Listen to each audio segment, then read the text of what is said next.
এরকম অনেক পুরুষ মানুষরা আছে যারা নিজের ঘরের মেয়েদেরকে লেখাপড়া করায় না, নিজের বাড়ির বউয়েদেরকে বাড়ির বাইরে বেরোতে দেয় না, কিন্তু এটা এক্সপেক্ট করে যে বাড়ির বউ যখন ডেলিভারি করবে তখন সেই ডাক্তারটা যেন লেডি হয়, কোনো মহিলা ডাক্তার হয়। খোঁজেও, হসপিটালে গিয়ে মহিলা ডাক্তার খোঁজে যে আমার বউয়ের ডেলিভারি যেন কোনো মহিলা ডাক্তারই করায়। বা নিজের মেয়েকে যখন ডাক্তার দেখাবে সে এক্সপেক্ট করে যে আমার মেয়ের চিকিৎসা যেন কোনো গাইনি ডাক্তার মেয়ের হাতেই হয়। কেন বাবা?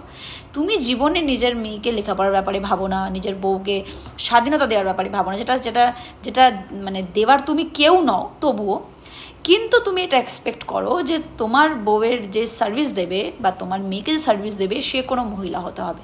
কেন?